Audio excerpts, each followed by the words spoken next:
ओम सहना भवतु सहनौ भुनक्तु सह वीर्यं करवावहै तेजस्विनावधीतमस्तु मा विद्विषावहै। ओम शांति शांति शांतिः।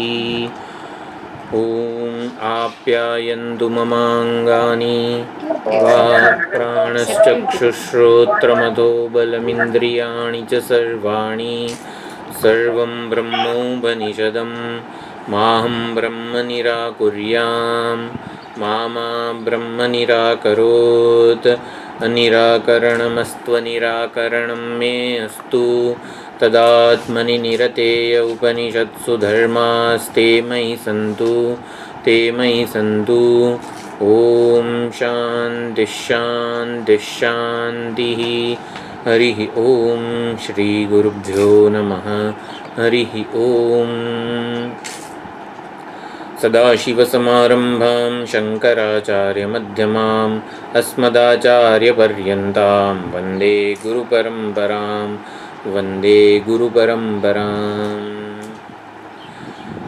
ओम यैरिमे गुरुभिः पूर्वं पदवाक्यप्रमाणतः व्याख्याताः सर्ववेदान्ताः तान्नित्यं प्रणतोऽस्म्यहम्।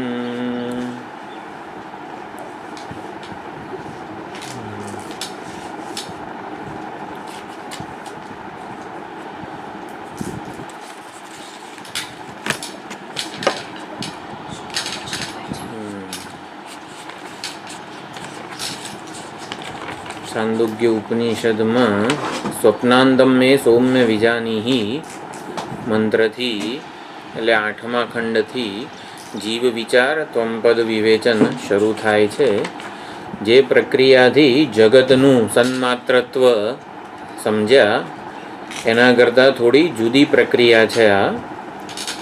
બાદ સામાનાધિકરણ્ય પૂર્વક જગતનો એના મૂળ બ્રહ્મ સાથે સંબંધ છે. બાદ સામાનાધિકરણ્ય દ્વારા જગતનો એના મૂળ એવા પરમાત્મા કે સત સાથે સંબંધ છે. એટલે કે જગત એ સત એવા મૂળ અધિષ્ઠાનનું વિવર્ત છે. સત જ જગત રૂપે ભ્રાંતિથી પ્રતીત થાય છે. સત ભ્રાંતિથી જગત રૂપે પ્રતીત થાય છે. એટલે આપણને જે જગત જણાય છે નામ રૂપાત્મક, એમાં નામ અને રૂપ એ મિથ્યા વેશ લઈને સત પ્રગટ થાય છે. એટલે બાદ સામાનાધિકરણ્ય દ્વારા રજ્જુ સર્પ, રજ્જુમાંથી જેમ સર્પ જન્મે, સ્ફટિકમાંથી જેમ લાલ સ્ફટિક જન્મે, એ રીતે જગત બ્રહ્મમાંથી કલ્પાય છે, જન્મે છે. જગતનો આવી રીતે બ્રહ્મ સાથે એના મૂળ સાથે સંબંધ છે. આવો જીવનો બ્રહ્મ સાથે સંબંધ નથી. જીવ એટલે જગત સ્વરૂપતઃ અધિષ્ઠાનમાં અથવા તો પરમાત્મામાં અધ્યસ્ત છે. જગત બ્રહ્મમાં સ્વરૂપતઃ અધ્યસ્ત છે. એટલે જગત નથી અને બ્રહ્મ છે. જગત સ્વરૂપતઃ બ્રહ્મ પર અધ્યસ્ત છે. તો જીવ અને બ્રહ્મ વચ્ચે શું સંબંધ છે? જીવ સંસર્ગતઃ પરમાત્મા પર અધ્યસ્ત છે. જગત સ્વરૂપતઃ અધ્યસ્ત છે. જીવ સંસર્ગતઃ અધ્યસ્ત છે. સંસર્ગતઃ અધ્યસ્ત છે એટલે સતબ્રહ્મ કે પરમાત્મા જ પોતાને આવી ભ્રાંતિથી જીવ માની રહ્યા છે. પરમાત્મા જ પોતાને ભ્રાંતિથી જીવ માની રહ્યા છે. તો જીવનો બ્રહ્મ સાથે આવી રીતે ઐક્ય સામાનાધિકરણ્ય પૂર્વક સંબંધ છે. આપણને જે જીવ દેખાય છે એ હકીકતમાં બ્રહ્મનું ઔપાધિક રૂપ છે. બ્રહ્મનું ઔપાધિક રૂપ છે. જીવ ખરેખર સત સ્વરૂપ છે અને જગત સત કાર્ય છે. આ પ્રમાણે સમજી શકાય. જીવ જગત અને એના અધિષ્ઠાન સાથે સંબંધ છે. એ જગત અધ્યારોપ છે અને જીવ આવી રીતે દ્રષ્ટા છે. તો દ્રષ્ટા જ અધિષ્ઠાન છે. વેદાંતની પ્રક્રિયા જે છે એમાં આ પ્રમાણે સમજી શકાય છે. સ્વપ્નાંતમ મેં સૌમ્ય વિજાનીહિ એટલે સ્વપ્નાંત દ્વારા સ્વપ્નસ્ય અંતઃ યસ્મિન તત્ સ્થાનમ સુષુપ્તિ. તો સ્થાન દ્વારા આવી રીતે બહુવ્રીહી સમાસ દ્વારા જનરલી જે સ્વરૂપ લક્ષણ વગેરે દર્શાવતા શબ્દો હોય એ આવી રીતે બહુવ્રીહી સમાસ જ હોય છે.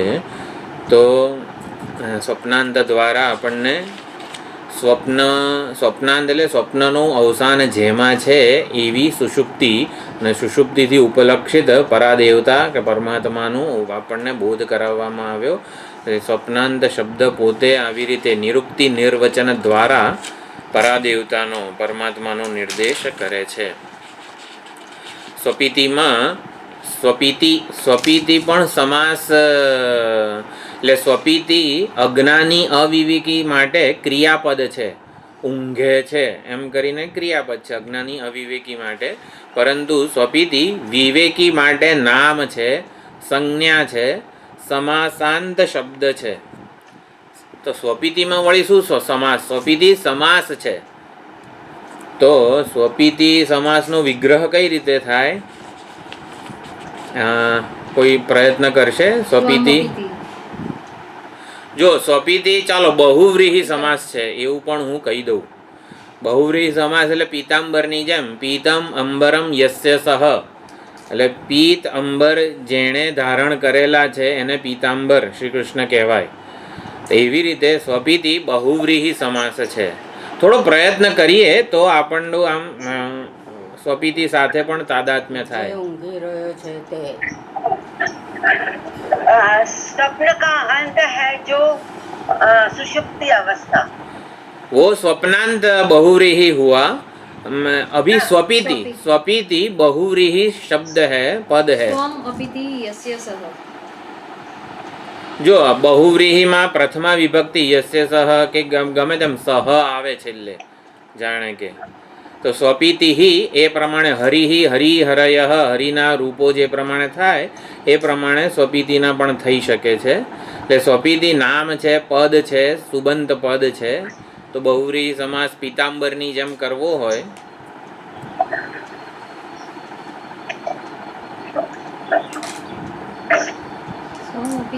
યસ્ય સહ થોડુંક સુધારીએ. સ્વમ અપીતઃ અપીતઃ એટલે અપિગતઃ પ્રાપ્તઃ. સ્વમ અપિગતઃ અથવા તો પ્રાપ્તઃ યહ સહ સ્વપીતિ. યસ્ય સહ તો જેણે એટલે એ પ્રમાણે ષષ્ઠી ક્યારે આવે? દરેકમાં કંઈ યસ્ય સહ એટલે જ બહુવ્રીહી એવું ના હોય. જો સ્વપ્નાંતમાં યસ્મિન એટલે સ્વપ્નસ્ય અંતઃ યસ્મિન તત્ સ્થાનમ સ્વપ્નાંતઃ એવી રીતે થયેલું હતું. એટલે યસ્ય સહ એટલે જ બહુવ્રીહી એવું ના હોય. બધી વિભક્તિઓ હોય, યસ્મિન સહ ને યહ સહ ને યસ્ય યમ ને એવી રીતે યત તત એવી રીતે પણ થાય. એટલે સ્વમ અપીતઃ અપીતઃ એટલે અપિગતઃ પ્રાપ્તઃ જે પોતાના નિરુપાધિક સ્વરૂપને પ્રાપ્ત થયો છે એ સ્વપીતિ. તો પીતમ અંબરમ યસ્ય સહ કૃષ્ણ શ્રી કૃષ્ણ. પીતાંબર એટલે પીળા વસ્ત્રો જેણે ધારણ કરેલા છે એ શ્રી કૃષ્ણ. તો સ્વમ અપીતઃ પ્રાપ્ત જે પોતાના નિરુપાધિક સ્વરૂપને પ્રાપ્ત થયો છે તે કોણ? કોણ? પરમાત્મા. હા, પરમાત્મા. મેં કીધું વાક્યનો કરતા પરમાત્માને જ બનાવવાનો છે, જીવને નથી બનાવવાનો. જીવને માની જીવનું બ્રહ્મત્વ જાણવાનું જ નથી આપણે. ના, એટલે જીવનું બ્રહ્મત્વ વેદાંત ભણીને નથી જાણવાનું. બ્રહ્મને જીવપણું કેવી રીતે પ્રાપ્ત થયું, સંગત જ નથી, શક્ય જ નથી ને એ વેદાંતથી સમજવાનું છે. જીવને બ્રહ્મ બનાવવાનો નથી કે જીવનું બ્રહ્મત્વ સ્વરૂપ કેવું છે એવું નથી આપણે કરવાનું. જીવને કરતા રાખીને સાધનાની શરૂઆત નથી કરવાની. આપણી સાધનાની શરૂઆત પરમાત્માથી થવી જોઈએ. પરમાત્માને કરતા બનાવવા. એટલે પરમાત્માને સચ્ચિદાનંદને વળી જીવપણું ક્યાંથી પ્રાપ્ત થયું એ સમજીશું તો જીવત્વ કલ્પિત મિથ્યા જણાશે. શક્ય જ નથી. પરમાત્મા જીવ બની જ ના શકે. એટલે એ રીતે પરમાત્માનું પરમાત્મત્વ અખંડ રાખીને આપણે આપણું પરમાત્મા સાથે ઐક્ય સમજવાનું છે કે ખરેખર મારામાં જે જીવ ભાવ છે, જીવપણું છે, કર્તૃત્વ, ભોક્તૃત્વ, સંસારિત્વ, પ્રમાતૃત્વ, એ બધું માત્ર ને માત્ર અવિદ્યાથી, ભ્રમથી જણાઈ રહ્યું છે, કોઈ વાસ્તવિકતા નથી. જીવપણું કે જીવ ભાવ એટલે શું? કર્તૃત્વ, ભોક્તૃત્વ, પ્રમાતૃત્વ. આ કરતા ભોગતા પ્રમાતાને સંસારી કહેવાય. અને એ સંસારી એટલે જીવ. જીવ એટલે આવી રીતે જીવ નહીં પણ જીવપણું કહેવાય. એટલે કર્તૃત્વ, ભોક્તૃત્વ, પ્રમાતૃત્વ, સંસારિત્વ, આ જીવ ભાવ છે એ માત્ર ને માત્ર અવિદ્યા કલ્પિત છે. આપણે આ બધા વિવેચન દ્વારા સમજવાનું કે પરમાત્મા આવી રીતે મિથ્યા અભિમાનને લીધે, સંસર્ગતઃ અધ્યાસને લીધે આવી રીતે પોતાને જીવ માની રહ્યા છે. ઉપાધિથી પોતાને વિવેક કરે, ઉપાધિથી પોતાને માપવાનું જ્યારે આ શાસ્ત્રના વિચાર દ્વારા, ગુરુના ઉપદેશ દ્વારા એ આવી રીતે છોડે તો પોતાના નિરુપાધિક સ્વરૂપે બની રહે છે. એટલે જીવ સુષુપ્તિમાં જીવ પરમાત્માને મળી જાય છે. આવું વાક્ય રચના જાણે કે આપણે નથી સમજવી. પરમાત્મા જ પોતાના નિરુપાધિક સ્વરૂપને પ્રાપ્ત થઈને રહે છે. કારણ કે ઉપાધિ ન રહેતા તો ઉપાધિ ના રહે તો ઔપાધિક રૂપ ના રહે. એટલે અરીસો ના હોય તો પ્રતિબિંબ ના રહે. એટલે પૃથક પ્રતીતિ રહેતી નથી. સુષુપ્તિમાં જીવની પરમાત્માથી જુદી પૃથક પ્રતીતિ રહેતી નથી. જીવ પરમાત્મા સાથે એક થઈ જાય છે એવું નહીં. જીવની પરમાત્માથી પૃથક પ્રતીતિ રહેતી નથી. પરમાત્મા પોતાના નિરુપાધિક સ્વરૂપે બનીને રહે છે. ચાલો, એક આ વસ્તુ થઈ. સ્વપિતિ જે સ્વપ ધાતુ છે, બીજા ગણની છે, એ પ્રમાણે ઊંઘવું એટલે અજ્ઞાની અવિવેકી માટે ટુ સ્લીપ એટલે ઊંઘવું એ ક્રિયા છે, પણ વિવેકી માટે, જિજ્ઞાસુ માટે સ્વપિતિ એ શું છે? ઓલું નામ છે. એટલે એને વન હુ ઇઝ અસ્લીપ એટલે જે ઊંઘી રહ્યો છે એ પ્રમાણે સ્વપિતિનો અર્થ થાય. એટલે આપણા માટે ઊંઘવું ક્રિયા નથી, જે ઊંઘી રહ્યો છે તે એ પ્રમાણે બહુવ્રીહી સમાસાંત શબ્દ બને છે. જે ઊંઘી રહ્યો છે, જે પોતાના નિરુપાધિક સ્વરૂપને પ્રાપ્ત થઈ રહ્યો છે, જે પોતાની એક પણ ઔપાધિક ઓળખો ટકાવેલી નથી, બધી મિથ્યા નામરૂપાત્મક ઓળખોને જેણે ત્યજી દીધી છે, એવો સત સંપન્ન સ્વરૂપાવસ્થ જીવ, સ્વરૂપ સ્થિતિનું દૃષ્ટાંત છે સુષુપ્તિ. સ્વરૂપ સ્થિતિ ભાષ્યમાં સ્વરૂપ સ્થિતિ એવું પણ લખેલું છે. એટલે પ્રશ્ન થયો કે સ્વરૂપ સ્થિતિ તો મોક્ષ કહેવાય, તો સુષુપ્તિને મોક્ષ કેમ નથી કહેતા?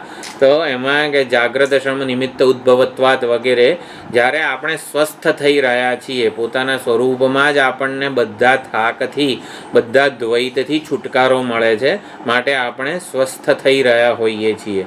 એટલે માણસ આવી રીતે નશો કરે, નશો કરીને પણ એને આરામ ન મળે. હકીકતમાં ઊંઘવાથી જ આરામ મળે છે. એટલે જે દવા લઈને કે ગમે તે કરીને ઊંઘવાનો પ્રયત્ન કરે છે, પણ ગાઢ ઊંઘ એટલે એકદમ ગાઢ નિદ્રા જે છે એના સિવાય તો થાક ઉતરે જ નહીં. થાક ઉતરવાનું અથવા તો આવી રીતે શું કહેવાય, નવસર્જન જે છે આ શરીરના દરેકે દરેક કોષનું, એ માત્ર ને માત્ર સુષુપ્તિમાં પરમાત્માને મળે ને તો જ થાય છે જીવનું. તો આ પ્રમાણે દવા અમુક પ્રકારના ઓલા કેમિકલ રિએક્શનથી પણ આપણે ઊંઘવાનો પ્રયત્ન કરીએ, દવાઓ વગેરેથી, એ પણ કૃત્રિમ ઊંઘ છે. જે કુદરતી રીતે પ્રાપ્ત થાય છે એ ઊંઘથી જ થાક ઉતરી શકે છે, શ્રમ ઉતરી શકે છે. તો આ પ્રમાણે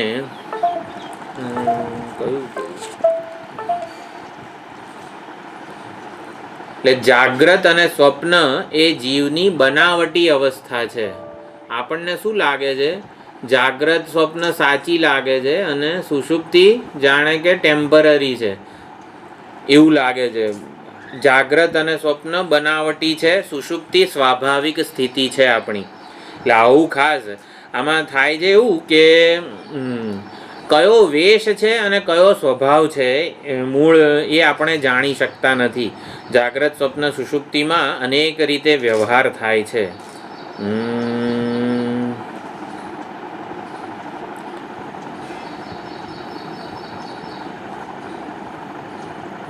ચાલો, જાગ્રત સ્વપ્ન સુષુપ્તિમાં અનેક રીતે વ્યવહાર થાય છે. તો એમાંથી વેશ કયો છે અને સાચું સ્વરૂપ સ્વભાવ કેવો છે એ આપણને ખબર પડતી નથી. જાગ્રત સ્વપ્ન એ વેશ છે અને સુષુપ્તિ સ્વભાવ છે, સ્વાભાવિક સ્થિતિ છે. એટલે કરતા ભોગતા બનીને આનંદ માટે ભટકીએ એ ઔપાધિક રૂપ છે, વેશ છે. અને જ્યારે કશું કર્યા વગર આપણને આપણી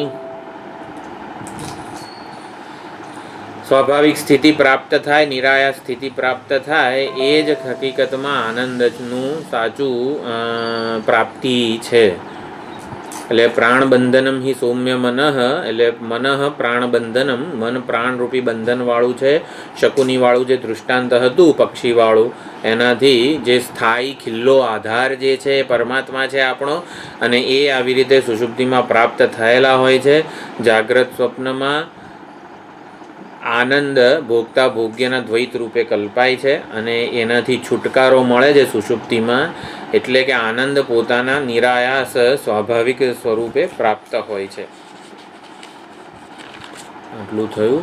હવે જેમ સ્વપીતિ શબ્દ નિરુક્ત નિર્વચન દ્વારા આપણને પરમાત્માનો બોધ કરાવે છે, આપણા પરમાત્મા સ્વરૂપનો નિરુપાધિક સ્વરૂપનો બોધ કરાવે છે. એ સ્વપીતિ શબ્દથી આપણને સત પરમાત્મા સુધી દોરી જવામાં આવ્યા. એવી જ રીતે જાગ્રત અને સ્વપ્નમાં પણ અમુક વ્યવહારો એવા છે જે આપણને વિચારણા દ્વારા, રોજ ઊંઘીએ તો છીએ પણ ઊંઘ જે છે એ કેવી રીતે આપણને સત પરમાત્મા સુધી લઈ ગઈ, એવી જ રીતે આપણે જાગ્રતમાં ભૂખ્યા તરસ્યા થઈએ છીએ તો ભૂખ અને તરસ પણ કેવી રીતે સત પરમાત્મા સુધી લઈ જાય છે એનું આવી રીતે 6, 8, 3 એટલે એકવાર આ ભાષ્ય આનું જોઈ લઈએ. 6, 8, 2 નું યથા શકુની જે છે ને ભાષ્ય છે આ પ્રાણબંધનમ હિ સૌમ્ય મનઃ એ મંત્રનું. તો તત્ર અયમ દૃષ્ટાંત, તો જે શું છે સ્વપ્નાંતમ શબ્દની, જે સ્વપીતિ શબ્દની પણ જે વ્યાખ્યા કરી, તો એમાં દ્રષ્ટાંત માટે સત પરમાત્મા સુષુપ્તિ આપણી સ્વાભાવિક સ્થિતિ છે, આનંદ સ્વરૂપતઃ પ્રાપ્ત છે, અને જાગ્રત સ્વપ્ન જ વેશ છે એ પ્રમાણે જે સિદ્ધાંત કીધો એનું હવે દ્રષ્ટાંત આપવામાં આવે છે. યથોક્તે અર્થે સહ યથા શકુનિ પક્ષી શકુનિ ઘાતકસ્ય હસ્તગતેન સૂત્રેણ પ્રબદ્ધ પાશિતઃ. તો જેવી રીતે શકુની પક્ષી બાજ પક્ષીના ઘાતક એટલે બાજ પક્ષીને જે આવી રીતે પાળેલું છે એવા માલિક વડે હસ્તગતેન સૂત્રેણ પ્રબદ્ધ, ઘણી વખત એ માલિક જે છે એ પોતાના હાથ ઉપર જ દોરડું બાંધી રાખે અને બાજ પક્ષીને ઉડવાનું આમ આવી રીતે મોકલે. તો એ જે પક્ષી છે પાશિતઃ પ્રબદ્ધ, જે બંધનમાં છે, તે દિશમ બંધન મોક્ષાર્થી સન પ્રતિદિશમ પતિત્વા, એટલે પ્રત્યેક દિશામાં બંધનથી છૂટવા માટે પતિત્વા એટલે કે ઉડે છે, એટલે પડે છે, એટલે કે બળજબરીથી એ બંધનથી છુટકારો મેળવવા માટે પ્રયત્ન કરે છે. અન્યત્ર આયતનમ અલબ્ધવા, બીજે અન્યત્ર બંધનાત આયતનમ, પોતે જ્યાં બંધાયેલું છે એ જ એનું આયતન છે, આશ્રય છે, એને છોડીને વિશ્રણાય અલબ્ધવા, તો એ વિશ્રામ સ્થાન એને બીજે ક્યાંય પ્રાપ્ત થતું નથી. બંધનમ એવ ઉપશ્રયતે, એ પોતાના સ્થાયી આધારને જ પ્રાપ્ત થાય છે અને વિશ્રાંતિ ભોગવે છે, વિશ્રાંતિ મળે છે એને. એવમ એવ યથા અયમ દૃષ્ટાંત ખલુ હે સૌમ્ય તન્મનઃ, તો તે મન, તો તે પ્રકૃત મન, તો કયા મનની વાત કરો છો તમે? તો આગળના ખંડમાં જે 16 શકલ નિમિત્ત, જે ઓલા 15 દિવસ એને ભૂખ્યો રાખ્યો અને 15 દિવસમાં 15 કળાઓ ધીમે ધીમે નાશ પામી અને પછી જ્યારે ખાધું ત્યારે પાછી 16 કળાઓ એનામાં આવી ગઈ. એ જે હતું મન નિર્ધારિત થયું હતું, જેમાં પ્રવિષ્ટ થયો છે પરમાત્મા, તત્ પ્રવિષ્ટ તત્સ્થ જીવ તદુપલક્ષિતો જીવ. તો એ પ્રમાણે મનથી ઉપલક્ષિત જીવ, તો મન જે 16 કળાવાળું મન હતું તેનાથી ઉપલક્ષિત જીવ. મન વડે જો પ્રાણબંધનમ હિ સૌમ્ય મન, તો મન વડે શું સમજવાનું છે? મનથી ઉપલક્ષિત જીવ સમજવાનો છે. મનથી ઉપલક્ષિત, મન એ દર્પણ છે અને જીવ એ પ્રતિબિંબ છે. તો મન એટલે શું? જીવ. એટલે કે મનસ્થ જીવ, મનમાં પડેલું પ્રતિબિંબિત ચૈતન્ય એ જીવ છે. તો મનથી ઉપલક્ષિત જે જીવ છે તે મન તન મનહિતિ નિર્દિશ્યતે મંચાક્રોશનવત. મંચાહા ક્રોશંતી, આ સંસ્કૃતમાં બહુ જ પ્રસિદ્ધ ફ્રેઝ છે. મંચાહા ક્રોશંતી એટલે માચડાઓ બૂમો પાડે છે. તો ખેતરમાં પક્ષીઓ પાક થયો હોય તો પક્ષીઓ કે બીજા બધા ગાયો વગેરે કંઈક જંગલી પશુઓ આવી ના જાય.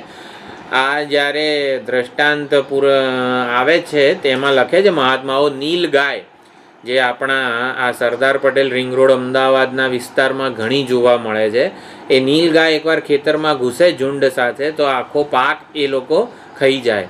એટલે એ જંગલી પશુ છે, એને પાળી ના શકાય. તો આનાથી છૂટવા માટે મંચાહા, એક માચડો બાંધે ખેતરમાં અને એના ઉપર રહેલા બાળકો હોય, ખેડૂતો હોય, એ બૂમો પાડે.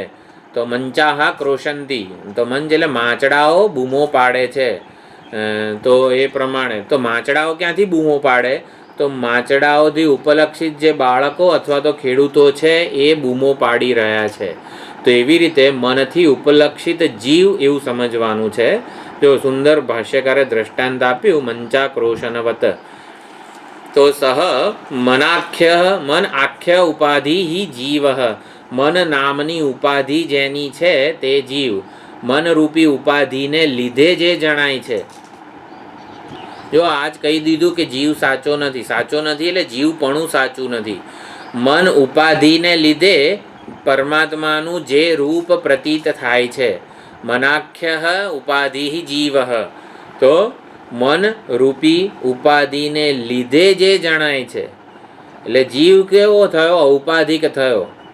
જીવ નામની આપણે પોતાને હું ઋષિ છું એમ કરીને એક સ્વતંત્ર વ્યક્તિ, એન્ટિટી માનીએ છીએ ને, એ તો મનરૂપી ઉપાધિને લીધે જ કલ્પાયેલો છે, હકીકતમાં નથી.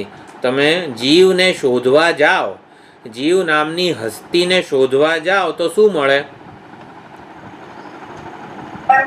પરમાત્મા જ મળે.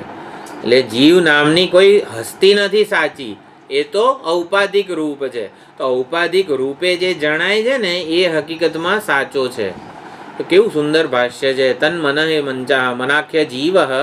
જો હવે આ સમજવાનું છે. આપણે જાગ્રતને સાચી માનીએ છીએ, જાગ્રતની ઓળખને, જાગ્રતના વ્યવહારને અને જાગ્રતમાં આપણું જે રૂપ આ ઋષિ તરીકે જે પ્રતીત થાય છે એને સાચું માનીએ છીએ. પરંતુ એ કેવું છે હકીકતમાં? અવિદ્યા કામ કર્મ ઉપદિષ્ટામ દિશમ દિશમ સુખ દુઃખાદિ લક્ષણામ જાગ્રત સ્વપ્નયોહો પતિત્વા. તો જાગ્રત અને સ્વપ્ન યોહો એટલે જાગ્રત સ્વપ્ન યોહો કઈ વિભક્તિ થાય?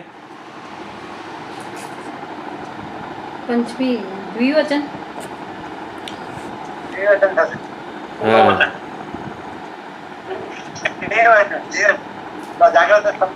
હા, દ્વિવચન થાય. પછી છઠ્ઠી દ્વિવચન વિભક્તિ ષષ્ઠી.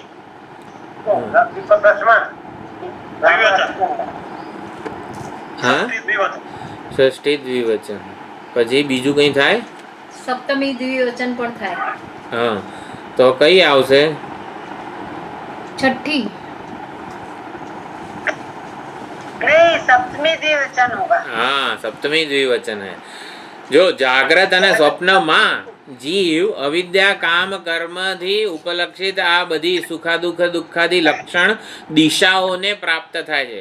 જો તન મન, જો ઓલું પક્ષી દિશમ દિશમ પતિત્વા, ઓલી એક એક દિશાઓમાં ચારે બાજુ એ પક્ષી ઉડાઉડ કરે છે શોધ માટે, આનંદની કે આશ્રયની શોધ માટે. તો દિશમ દિશમ આપણા માટે શું છે? આપણે કંઈ ચારે બાજુએ દિવાલોમાં માથું ભટકાઈએ છીએ? તો કે હા, એવું જ કરીએ છીએ. દિશમ દિશમ એટલે અવિદ્યા કામ કર્મોપદિષ્ટામ, અવિદ્યા કામ કર્મ જેનું લક્ષણ છે ને એવી દિશાઓ. તો આપણે ક્યાં ભટકીએ છીએ? અવાજ આવતો નથી ઋષિભાઈ તમારો. ઓહ, લો શું વાત છે? આવે છે, આવે છે. આવે છે? હા આવે છે. હા, પક્ષી દિશમ દિશમ પતિત્વા છે. તો આપણે પણ દિશમ એટલે શું? અવિદ્યા કામ કર્મ, અવિદ્યા કામ કર્મ રૂપી દિશાઓ છે આપણી. હવે એટલે જ્યાં જઈએ ને ત્યાં અવિદ્યા કામ કર્મ તો હોય જ છે. એટલે આપણે જ્યાં ફરીએ છીએ એ બધું આપણને એમ કે આ સુખ મળશે એટલે ફરીશું, પણ એ શું છે? અવિદ્યા કામ કર્મ જ છે, એનાથી વધીને કંઈ જ નથી. અવિદ્યા કામ કર્મમાં જ આપણે ભટક્યા કરીએ છીએ. તો અવિદ્યા કામ કર્મ હોય જ્યાં ત્યાં થોડું કંઈ સુખ મળવાનું છે. તો સુખ દુઃખાદી લક્ષણ, સુખ એટલે અહીંયા વિષય સુખ એવું સમજવાનું છે, જે પરિચ્છિન્ન છે, અનેક ઓલા મર્યાદાવાળું છે. તે સ્વપ્નયોહો પતિત્વા ગત્વા અનુભૂય ઇત્યર્થઃ. તો એ જઈને પડીને એટલે ત્યાં અનુભવીને સુખ દુઃખ વગેરેનો અનુભવ કરીને. અન્યત્ર સદાખ્યાત સ્વાત્મનઃ આયતનમ. જો હવે આ ભાષ્યનું આ પ્રમાણેની સિન્ટેક્સ હોય, અન્યત્ર સદાખ્યાત સ્વાત્મનઃ એટલે સદાખ્યાત સ્વાત્મનઃ અન્યત્ર, એવી રીતે આપણે સમજવાનું. આમ સંસ્કૃતના વાક્યોને આપણે કેવી રીતે સમજવાના છે? સત એવી, સત નામે ઓળખાતા પોતાના સાચા સ્વરૂપથી અન્યત્ર બીજે ક્યાંય પણ એને આયતનમ વિશ્રમણ સ્થાનમ અલબ્ધ્વા, એને આયતન એટલે કે વિશ્રાંતિ સ્થાન મળતું જ નથી. માટે પ્રાણમ એવ. તો પ્રાણમ એવ એટલે શું? પ્રાણેન સર્વ કાર્યકરણ આશ્રયેણ ઉપલક્ષિતા પ્રાણ ઇતિ ઉચ્યતે સદાખ્યા પરાદેવતા. તો જેમ મનથી મંચાક્રોશનવત જીવ અર્થ કર્યો, એવી રીતે પ્રાણથી પણ મંચાક્રોશનવત સદાખ્યા પરાદેવતા અર્થ કરેલો છે. પ્રાણ બંધનમ હિ સૌમ્ય મનઃ એટલે મનઃ પ્રાણ બંધનમ. તો મનથી જીવ અર્થ કર્યો, પ્રાણથી બ્રહ્મ સદાખ્યા પરાદેવતા અર્થ કર્યો. એટલે જીવ બ્રહ્મ સ્થાન છે. સ્થાન એટલે અહીંયા સ્વરૂપ છે એવું. પ્રાણ બંધન છે એટલે સ્વરૂપ છે એવું સમજવાનું છે. કે પ્રાણેન સર્વ કાર્યકરણ આશ્રયેણ ઉપલક્ષિતા. પ્રાણ દેવતા એટલે કે સદાખ્યા પરાદેવતા. તો એને પ્રાણ દેવતામાં એટલે કે પરાદેવતામાં જ વિશ્રાંતિ મળે છે, કારણ કે એ જ એનું સાચું સ્વરૂપ છે. અતઃ તામ દેવતામ પ્રાણમ પ્રાણાખ્યમ એવ ઉપશ્રયતે. માટે તે મન જે છે એ તે પ્રાણ દેવતાને જ એ પ્રાપ્ત થાય છે. પ્રાણ બંધનમ એ પણ બહુવ્રીહી સમાસ છે. પ્રાણ બંધનમ યસ્ય મનસઃ તત્ પ્રાણ બંધનમ. તો આ પ્રમાણે આપણે સંસ્કૃતને માણતા થઈએ ને તો સુંદર સુંદર અર્થ પણ ખબર પડે. પ્રાણ જે મનનું બંધન છે, પ્રાણ જે મનનો સ્થાયી ખિલ્લો છે, આધાર છે, પ્રાણ જે મનનું આવી રીતે સાચું સ્વરૂપ છે, નિરાયાસ સ્થિતિ છે, વિશ્રાંતિ સ્થાન છે, એ પ્રાણ બંધનમ કહેવાય છે. ઈ યસ્માત સૌમ્ય મનઃ એટલે કે પ્રાણ ઉપલક્ષિતા પરાદેવતા આશ્રયમ. તો પ્રાણથી ઉપલક્ષિત જે પરાદેવતા જ એનું આશ્રય છે. તો મન ઇતિ તદ ઉપલક્ષિતો જીવ. તો મન આ પ્રમાણે જીવ છે અને પ્રાણ એટલે પરમ દેવતા બ્રહ્મ છે. તો આ પ્રમાણે ભાષ્ય જોયું. પ્રાણ બંધનમ હિ સૌમ્ય મનઃ ખૂબ જ અગત્યનો મંત્ર છે. આ વાક્ય પણ બધાને યાદ રહી જવું જોઈએ. તો પ્રાણ બંધનમ હિ સૌમ્ય મનઃ, આનો સીધો ગુજરાતી સમજવા જેવો અર્થ શું? તો આપણને જે મન દેખાય છે ને એ પ્રતીતિ મનનું આવું પ્રગટ રૂપ જે છે ને, મનનું પ્રગટ રૂપ શું? અરીસાનું પ્રગટ રૂપ શું? તો કે અરીસામાં જે પ્રતિબિંબ દેખાય એ. એટલે મનનું પ્રગટ રૂપ મિથ્યા છે. મનમાં આપણને જે જણાય છે ને એ મિથ્યા છે. એટલે મનમાં શુદ્ધ જણાય છે, સુખી દુઃખી કરતા ભોગતા સંસારી આવું જણાય છે ચૈતન્ય આપણને. એટલે મનનું પ્રગટ રૂપ મિથ્યા છે. એટલે કે મનનું આવું પ્રગટ રૂપ જે છે મિથ્યા છે, અને મનનું વાસ્તવિક જે છે સ્વરૂપ પ્રાણબંધનમ એ સત્ય છે, અથવા તો સત પરાત્મા દેવતા જ છે. એટલે પ્રાણબંધનમ હિ સૌમ્ય મનઃ એટલે મનનું પ્રગટ રૂપ મિથ્યા, વાસ્તવિક રૂપ સત્ય છે એવું કીધું અહીંયા. બદ્ધતે અસ્મિન ઇતિ બંધનમ સ્થાનમ એમ કરીને બંધનનો પણ અહીંયા ખાલી બંધન શબ્દનો પણ અહીંયા બહુવ્રીહી સમાસ કરેલો છે. પ્રાણબંધનમનો તો બહુવ્રીહી સમાસાંત અર્થ કર્યો, પણ એટલે પ્રાણ એ જ જેનું બંધન છે એ પ્રમાણે એવું મન એ પ્રાણબંધન છે. એટલે કે જીવ બ્રહ્મ સ્વરૂપ છે ટૂંકમાં એવું સમજાવ્યું. તો હવે જેમ જાગ્રત અને સ્વપ્નમાં અશના પીપાસા પણ આવી રીતે સત પરમાત્મા દેવતા સુધી લઈ જાય છે. તો જાગ્રતમાં ચાલો એકવાર મંત્ર જોઈ લઈએ. મંત્ર બહુ પહેલા કીધેલો છે.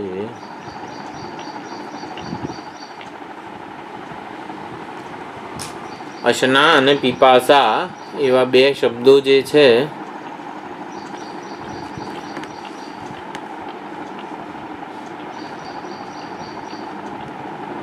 ભૂખ લાગે તો પણ એ પરમાત્મા સુધી આપણે પહોંચી શકીએ છીએ વિચારણા દ્વારા. તરસ લાગે ત્યારે પણ પરમાત્મા જ છે એ પ્રમાણે સમજી શકાય છે.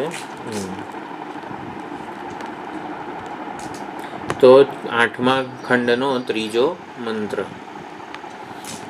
અશના પીપાસે મેં સૌમ્ય વિજાનીહિ ઇતિ. હે સૌમ્ય, અહીંયા વારંવાર જે શિષ્યને આવી રીતે સૌમ્ય કહીને ઉદ્દાલક કહે છે.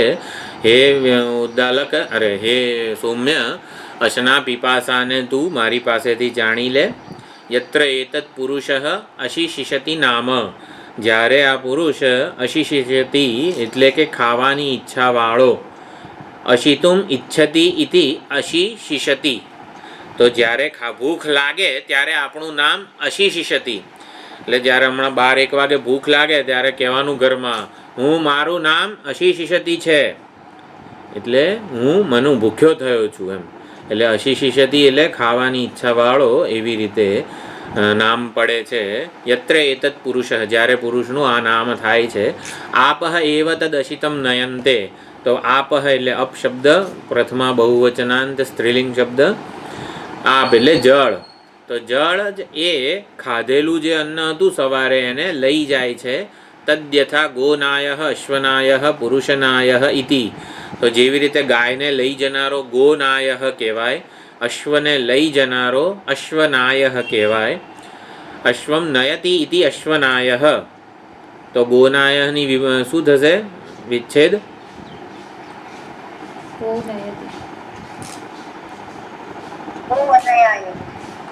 અશ્વમ નયતિ ઇતિ અશ્વનાય રામઃ. મતલબ ગૌની વિભક્તિ ખબર હોવી જોઈએ ને.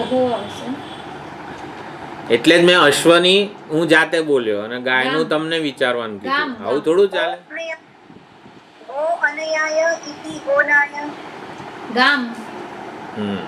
ગૌ શબ્દની વિભક્તિ અઘરી છે, થોડી યાદ રાખવી. હા, એટલે અશ્વમ, જો અશ્વમ જે છે, અશ્વમ કેવી મેં અશ્વની દ્વિતીય વિભક્તિ અશ્વમ કરી. અશ્વમ નયતિ ઇતિ અશ્વનાય રામઃ. તો રામ જ્યારે ઘોડાને લઈ જતો હોય તો રામને અશ્વનાય કહેવાય. તો એવી રીતે રામ જ્યારે ગાયને લઈ જાય ત્યારે ગોનાય રામઃ. ગામ નયતિ ઇતિ ગોનાય. આમ જો કે ગાયની વિભક્તિ દ્વિતીય ગૌ શબ્દ છે પ્રાતિપદિક, એટલે ગૌ શબ્દ ગૌ, ચાલો મને નથી ખબર, પણ હું તો બહુવચનની વિચારતો હતો. એટલે ગામ નયતિ ઇતિ ગોનાય. તો પુરુષનાય એટલે શું? એ ઈઝી છે. પુરુષનાય એટલે એનો વિચ્છેદ કરો. પુરુષમ નયતિ ઇતિ. હા, પુરુષમ નયતિ ઇતિ પુરુષનાય, જે પુરુષને લઈ જાય છે.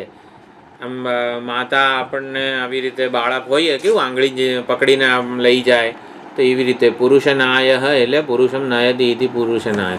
તો અશિતુમ નયતિ ઇતિ અશનાય. અશિતુમ જે ભોગવેલું, જે ખાધેલું હતું અન્ન, એને પાણી, જે આપણા શરીરમાં રહેલું પાણી છે, જે આપણા જઠરમાં જે એન્ઝાઇમ્સ રહેલા છે બધા, જે ખાધેલાને પચાવી દે છે, એ એન્ઝાઇમ્સને અહીંયા જળ કીધેલું છે અત્યારે. તો અશનાય એ પાણીનું નામ છે. કારણ કે અશિતુમ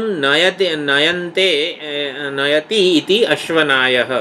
તો અશિતુમ જે ખાધેલું જે છે એને એ લઈ જાય છે. ઇતિ એવમ તદ અપહ આચક્ષતે. અહીંયા અપહ જે છે ને એ કોનું નામ છે? અશનાય. તદ અપહ ઇતિ આચક્ષતે. તો વાક્યનો કર્તા જે છે ને એ આચક્ષતેથી મળી જાય આપણને. આચક્ષતે છે ને બહુવચન છે. મહાત્માઓ અહીંયા વાક્યનો કર્તા છે. મહાત્માઓ તેને પાણી કહે છે. આચક્ષતે પ્રથમ પુરુષ બહુવચન છે. પ્રથમ પુરુષ બહુવચન. હા, એટલે મહાત્માઓ અથવા તો વિવેકીજનો એને પાણીને અશનાય કહે છે. તદ અપહ આચક્ષતે અશનાય ઇતિ. તો અશનાય કહી રહ્યા છે મહાત્માઓ. અપહ એટલે દ્વિતીયા બહુવચન થાય છે. એટલે મહાત્માઓ કરતા હોય તો પાણીની દ્વિતીયા જ આવે. મહાત્માઓ પાણીને અશનાય કહે છે. બરોબર, સંસ્કૃત આ રીતે એનું થશે. તત એટલે તત અપહ એટલે પાણીને આવી રીતે અશનાય કહે છે. તત્ર એતદ છુંગમ ઉત્પતિતમ સૌમ્ય વિજાનીહિ ઇતિ નૈદમ અમૂલમ ભવિષ્યતિ ઇતિ. તો ત્યારે તત્ર એતદ છુંગમ. છુંગમ એટલે શું? શુંગ. શુંગ એટલે અંકુર. બીજમાંથી અંકુર ફૂટે છે. અંકુર દેખાય છે માટે બીજ હોવું જોઈએ. એટલે અંકુરને જોઈને બીજનું અનુમાન અહીંયા કરવામાં આવે છે. જો અંકુર દેખાતું હોય તો એ મૂળ વગરનું, ન ઇદમ અમૂલમ ભવિષ્યતિ, એટલે કે બીજ વગરનું, મૂળ વગરનું ન હોઈ શકે. એટલે આપણને ભૂખ લાગે છે, ખાધેલું અન્ન જે છે એ ટકતું નથી, તો ભૂખ લાગે છે એ અંકુર છે, આપણને દેખાય છે. તો ભૂખ લાગવા રૂપી કાર્ય એના મૂળ કારણ વગર ના હોઈ શકે. તો ભૂખ લાગવાનું કારણ શું છે? ભૂખ લાગવું એ કાર્ય છે, બીજ છે, અંકુર છે, શુંગ છે. કાર્ય કે અંકુર માટે અહીંયા શુંગ શબ્દ વાપરવામાં આવેલો છે. તો શુંગ કાર્ય અથવા તો ભૂખ. તો ભૂખ લાગે છે રૂપી કાર્ય છે, તો એનું કારણ હોવું જોઈએ. તો કારણ શું છે? જળ. કારણ કે જળે આપણા જઠરમાં રહેલા એન્ઝાઇમ્સે ખાધેલું પચાવી દીધું અને બધા રસમાં રૂપાંતરિત કરી દીધું. એટલે ભૂખ રૂપી કાર્ય એના કારણ વગર ના હોય. તો કારણ શું છે? જળ. જેમ ભૂખ લાગી એવી એ કાર્ય છે, તો આપણને કારણનો બોધ થાય છે, જળનો બોધ થાય છે. એવી જ રીતે આગળ પીપાસા શબ્દની વિચારણા આવશે કે પાણી, પીપાસા એટલે પાણી પીવાની ઈચ્છા. તો પાણી પીવાની ઈચ્છા કેમ થઈ? એટલે જેમ ભૂખથી પાણી સુધી પહોંચ્યા, પાણીથી તેજ તત્વ, અગ્નિ તત્વ સુધી પહોંચીશું અને અગ્નિથી સત સુધી પહોંચીશું. એટલે ભૂખ લાગવા રૂપી જે વસ્તુ છે એ કેવી રીતે સત પરમાત્મા સુધી દોરી જાય છે, તરસ લાગવા રૂપી વસ્તુ કેવી રીતે સત પરમાત્મા સુધી દોરી જાય છે. ભૂખ લાગે છે કારણ કે ભૂખ કાર્ય છે. કારણ શું છે? જળ. તરસ લાગે છે કારણ કે તરસ કાર્ય છે. એનું કારણ શું છે? તેજ કે અગ્નિ તત્વ. અને અગ્નિ પણ કાર્ય છે. તો અગ્નિ કેવી રીતે સતનું જ તેજ જે છે એ કાર્ય છે, માટે કારણ હોવું જોઈએ. કારણ શું છે? સત. એટલે આમ આ રીતે ભૂખ અને તરસ પણ સત પરમાત્મા સુધી આપણને દોરી જાય છે. તો અશનાય એટલે પ્રથમા વિભક્તિ રામહની જેમ થશે. અશિતુમ નયતિ ઇતિ અશનાય. જે ખાધેલું છે એને લઈ જાય છે એટલે અશનાય પાણી. પાણીને અશનાય કીધું. એવી રીતે આગળનું મંત્ર છે એમાં ઉદનાયનું ઉદન્યા થઈ જાય છે. તેજસ તત્વ, અગ્નિ તત્વને પાણી એટલે કે તરસ લાગે છે, એટલે કે પાણી ટકતું નથી, પાણી પણ શોષાઈ જાય છે. અગ્નિને લીધે પાણી શોષાઈ જાય છે માટે તરસ લાગે છે. એમ કરીને તેજ કે અગ્નિનો બોધ કરાવ્યો છે. આમ સ્વપીતિ નામથી સત પરમાત્મા સુધી લઈ ગયા. અશીશિષતિ આપણને ભૂખ લાગે ત્યારે આપણું નામ અશીશિષતિ થાય. આપણને તરસ લાગે ત્યારે આપણું નામ પિપાસતી થાય. પીપાસતી એટલે ખાવાની પીવાની ઈચ્છાવાળો, પાણી પીવાની ઈચ્છાવાળો એવી પ્રમાણે સંજ્ઞા કે નામ પણ થાય છે. તો આ ખાલી હવે આમાં અશીશિષતી અને પીપાસતી એની બહુ વિચારણા છે, ભાષ્યમાં તો છે, પણ આપણે હવે મૂળ જે આગળનું સેન્ટેન્સ છે ને એ આપણે જોઈએ. બંધ થઈ ગયું.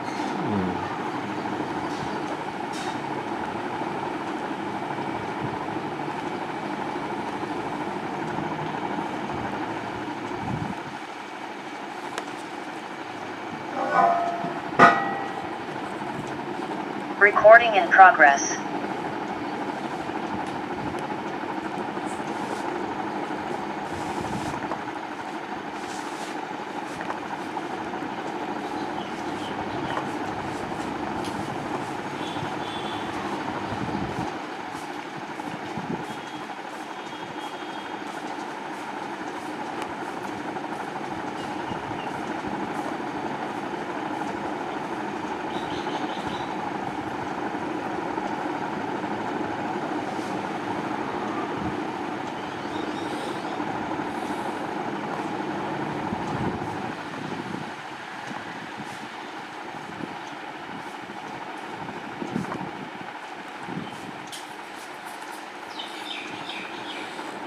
તો મંત્ર છે તસ્ય ક્વ મૂલમ સ્યાત, એટલે તસ્ય એટલે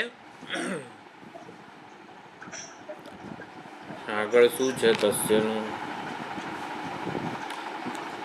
આમ ખબર પડે, થોડુંક વિચારીએ તો આમ તો ના પડે, પણ આગળ કોની વાત હતી? ન ઇદમ અમૂલમ ભવિષ્યતિ ઇતિ. તો છુંગમ ઉત્પત્તિતમ જે છે, ચાલો હું કહી દઉં. તસ્ય એટલે ભૂખ, આપણે જે ભૂખ લાગે છે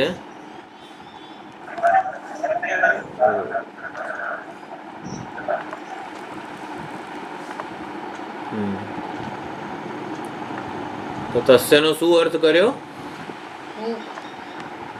અશનાયા એટલે કે ભૂખ ખાવાની ઈચ્છા.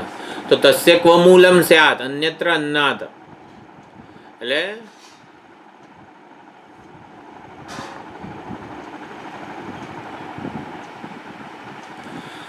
અન્નાન એવમેવ ખલુ સૌમ્ય અન્નેન શુંગેન આપો મૂલમ અન્વિચ્છ. ભૂખ, આપણને ભૂખ લાગે છે એટલે આપણે ખોરાક ખાઈએ છીએ, ખાવાનું ખાઈએ છીએ, એમ કરીને ભૂખ શમાઈએ છીએ. તો એનું ભૂખ લાગી કારણ કે જે અન્ન હતું ને એ આવી રીતે પાણી લઈ જાય છે, બધું પચી જાય છે. એટલે આ વાક્યો બહુ જ મહત્વના છે, બહુ જગ્યાએ કોટ થશે. અન્નેન શુંગેન આપો મૂલમ અન્વિચ્છ. અન્ન રૂપી શુંગ એટલે અંકુરથી, એટલે અન્ન એટલે અહીંયા ભૂખ સમજવાનું છે. તો ભૂખ રૂપી કાર્યથી, શુંગ એટલે કાર્ય કે અંકુરથી આપો મૂલમ અન્વિચ્છ એટલે જળ રૂપી મૂળ કારણને આપણે પહોંચ્યા. અન્વિચ્છ એટલે એની શોધ કર, અન્વેષણ કરવું. તો જેમ અંકુરથી અંકુર દેખાય છે, અંકુરથી એના બીજની, એના મૂળની આપણે શોધ કરીએ, એવી રીતે અન્નેન શુંગેન આપો મૂલમ અન્વિચ્છ. અદ્ભિત સૌમ્ય શુંગેન તેજો મૂલમ અન્વિચ્છ. તો પાણી, હે સૌમ્ય, પાણી રૂપી શુંગ વડે, પાણી રૂપી કાર્ય વડે તું તેજ રૂપી મૂળનું અન્વેષણ કર. તેજસા સૌમ્ય શુંગેન સન્મૂલમ અન્વિચ્છ. તેજ રૂપી અંકુર કે કાર્યથી તેજના મૂળ એવા, બીજ એવા સતની શોધ કર. સન્મૂલાહ સૌમ્ય હિમા સર્વાહ પ્રજાહ સદાયતનાહ સત્પ્રતિષ્ઠાહ. હે સૌમ્ય, આ સઘળી પ્રજા એટલે કે આ બધા જીવો, સન્મૂલાહ સદાયતનાહ સત્પ્રતિષ્ઠાહ. તો આ બધા જીવોનું મૂળ સત છે. બધા જીવોનું આયતન એટલે કે સ્થિતિ, આશ્રય સ્થાન પણ સત છે. અને સતમાં જ બધા જીવો પ્રતિષ્ઠિત છે, લય પામે છે. એમની એટલે ઊંઘી જાય ત્યારે એમનું અવસાન પણ આવી રીતે સતમાં જ છે.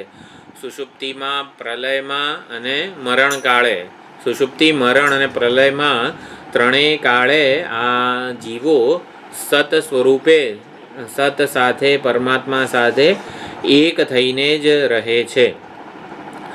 જ્યારે સ્ફટિકની બાજુમાં લાલ રંગનું પુષ્પ હોય તો સ્ફટિક એટલે શુદ્ધ સ્ફટિક છે અને લાલ સ્ફટિક છે. તો શુદ્ધ સ્ફટિકનું જ ઔપાધિક રૂપ લાલ સ્ફટિક છે.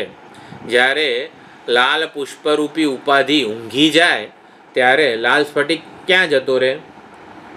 તો લાલ સ્ફટિક માટે કહેવામાં આવે છે સદાયતનાહ સન્મૂલાહ સત્પ્રતિષ્ઠાહ. અત્યારે જરૂર પડશે. તો આ પ્રમાણે સન્મૂલાહ સદાયતનાહ સત્પ્રતિષ્ઠાહ.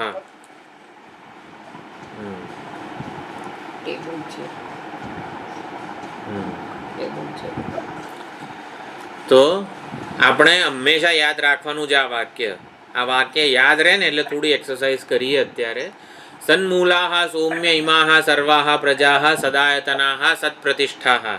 ઉત્પત્તિ સ્થિતિ અને લય કાળે બધી પ્રજા આવી રીતે સતમાં જ હોય છે.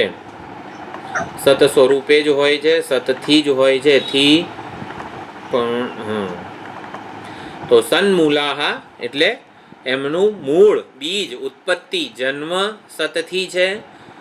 સદાયતનાહ એટલે સ્થિતિ પણ સતમાં છે અને સત્પ્રતિષ્ઠાહ એટલે સતમાં જ એમનું અવસાન છે. અવસાન કાળે પણ એ સત સ્વરૂપે જ રહે છે. લાલ સ્ફટિક માટે કહીએ આપણે તો લાલ સ્ફટિક શુદ્ધ સ્ફટિક મૂળ એનું છે. એનું મૂળ શુદ્ધ સ્ફટિક છે. શુદ્ધ સ્ફટિકમાં જ એની સ્થિતિ છે અને શુદ્ધ સ્ફટિકમાં જ એની ઊંઘ છે, લય છે વગેરે કહી શકાય. તો હવે આપણે થોડુંક આ સન્મૂલાહ સૌમ્ય ઇમાહ સર્વાહ પ્રજાહ સદાયતનાહ સત્પ્રતિષ્ઠાહ તો એ સમજીએ. ક્યાં ગયું? નથી આવ્યું અહીં.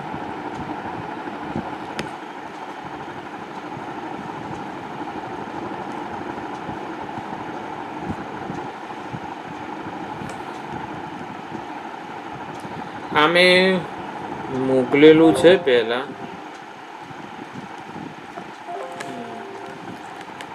ચાલો એક મિનિટ. તો આપણા માટે જેવી રીતે કીધું કે સન્મૂળ છે તો એવી જ રીતે માટીનું અને ઘડાનું તમે સંસ્કૃત બનાવો.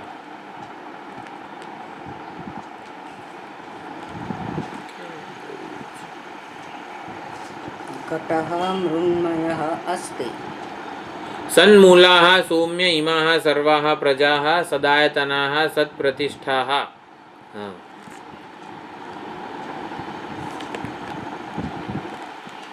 તમને હવે બતાવું છું. આ દેખાય છે સત સન્મૂલ એટલે સંધિ વિચ્છેદ કરીએ તો સત થાય. સતમૂલાહ સૌમ્ય ઇમાહ સર્વાહ પ્રજાહ સદાયતનાહ સત્પ્રતિષ્ઠાહ. તો એવી રીતે ઘટ અને મૃત છે તો બનાવો એનું. સતમૃત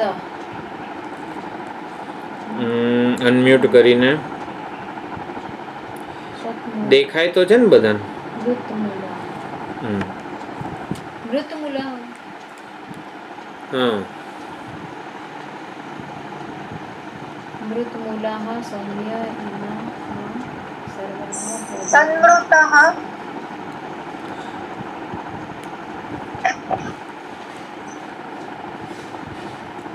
આમ જવાબ પણ લખેલો જ છે, ખાલી આપણે શબ્દો બદલી કાઢવાના છે. આ જો મેં પહેલી બે લીટી ના લખી હોય ને તો હજી કંઈક બુદ્ધિથી વિચારવું પડે, પણ પહેલી બે લીટી જ જવાબ છે, ખાલી શબ્દો બદલવાના છે. સતની જગ્યાએ માટી. હા, સતની જગ્યાએ મૃત મૂકવાનું છે, પ્રજાની જગ્યાએ ઘટ મૂકવાનું છે. કેમ અચ્છા? અહીં ખબર નહીં પડે. મૃતમૂલાઃ સૌમ્ય ઇમાઃ સર્વાઃ ઘટાઃ સદાયતનાઃ મૃત મૃત આયતનાઃ प्रतिष्ठा હા मृत प्रतिष्ठा હા ચાલો બરોબર મૃત મૂલાહ સૌમ્ય ઇમાહ સર્વાહ ઘટા ઇમાહાની જગ્યાએ હા ઇમાહ જ થશે ઘટ પુલ્લિંગ છે ને એટલે એશહ ઇમુ ઇમ હા બરોબર ઇમાહ થશે ને ઈમાની નહીં ઇમાહ ઘટ પુલ્લિંગ હોય અયમ અયમ ઘટહ આવે છે અયમ એટલે એશહ જે છે એશહની જગ્યાએ અયમ એટલે આ ઇદમ ઇદમ અયમ ઇમૌ ઇમે ઇમે ઇમે થશે હા એટલે મૃત મૂલાહ સૌમ્ય ઇમે સર્વાહ ઇમે સર્વે ઘટાહ મૃદ આયતનાહ મૃત પ્રતિષ્ઠાહ બરોબર હવે અલંકાર સુવર્ણનું બનાવો સુવર્ણમૂલાહ હા બોલો પ્રજ્ઞાબેન सौम्य इमाः सर्वाः अलङ्कारः હા सुवर्ण आयतनाः सुवर्ण प्रतिष्ठा સૌથી પહેલું શું બોલ્યા હતા સુવર્ણમૂલાહ सुवर्णमूलाः હા હવે થોડું અલંકાર જે છે મારા ખ્યાલથી નપુંસકલિંગ શબ્દ છે इमानि હા ઈમાની ચા આભરણાની सर्वाणि अलङ्कारः જો અલંકાર છે ને નપુંસકલિંગ શબ્દ છે આમાં સન્મૂલા સૌમ્યમાં સર્વા પ્રજા ચાલો એક મિનિટ પહેલી બે લીટી જે છે સન્મૂલા સૌમ્યમાં સર્વા એમાં વાક્યનો કર્તા ઉદ્દેશ સબ્જેક્ટ કોણ છે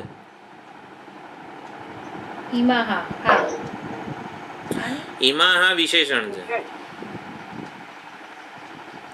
વાક્યનો ઉદ્દેશ્ય સબ્જેક્ટ કોણ છે એમ રમણલાલ શેઠ છે તો રમણલાલ અહીંયા રમણલાલની શેઠની એક જ વિભક્તિ આવે પણ રમણલાલ મુખ્યત્વે સબ્જેક્ટ કહેવાય આ મૃણ સતમૂલાહ મૃણ મૃણ એ શેઠ થયો આમાં રમણલાલ કોણ છે એ તો વાક્ય વાક્ય સન્મૂલાહ સૌમ્ય એ ઇમાહ સન્મૂલાહ. સર્વાહ પ્રજાહ સદાયતનાહ સત્પ્રતિષ્ઠા પ્રજા વાક્યનો કર્તા કોણ હા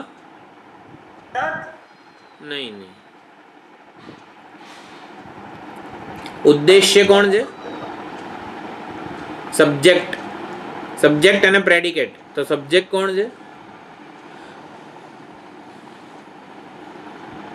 આ કોની વાત થાય છે સત સતની વાત નથી થતી सपनी સર્વ પ્રજા પ્રજા પ્રજા પ્રજા ઉદ્દેશ્ય છે સબ્જેક્ટ છે સન્મૂલાહ સદાયતના સત્પ્રતિ ઇમાહ સર્વાહ આ બધું પ્રેડિકેટ છે આપણને શું જણાય છે આ જીવો આ પ્રજાઓ આપણે બધા જણાઈએ છીએ તો જીવો કે પ્રજાઓ છે ને એ સબ્જેક્ટ છે સબ્જેક્ટ છે એટલે ઉદ્દેશ્ય છે એ કરતા છે અહીંનો પ્રજાને લીધે આ બધી વિભક્તિઓ ગવન થાય છે કે નિર્ધારિત થાય છે પ્રજાની જે વિભક્તિ હોય એ પ્રમાણે આ બધી વિભક્તિઓ આવી છે બહુવચન એટલે પ્રજા મહત્વની છે પ્રજા આકારાંત સ્ત્રીલિંગ શાલા જેવી રીતે જશે શાલા શાલે શાલાહા પ્રજા પ્રજે પ્રજાહા એ પ્રમાણે તો એવી રીતે હવે અહીંયા અલંકાર અને સુવર્ણ તો અલંકારને કહેવાય એ અલંકારો તમે સુવર્ણ છો ને આમ તેમ બધું કહીએ તો અલંકાર ઉદ્દેશ્ય થયો સબ્જેક્ટ થયો કર્તા થયો અલંકારની જે વિભક્તિ થશે ને એ પ્રમાણે આ બધી થશે તો પ્રજાની જગ્યાએ પ્રજા હા રાખેલું છે પ્રથમા બહુવચન પ્રજા હા તો અલંકારનું પ્રથમા બહુવચન કરીને તમારે આ વાક્ય બનાવવું પડે અલંકાર નપુંસકલિંગ અલંકાર નપુંસકલિંગ શબ્દ છે એટલે છાંદોગ્યનો ક્લાસ છે હા છાંદોગ્યનો સંસ્કૃતનો ક્યાં ક્લાસ છે હા તો પછી હમ.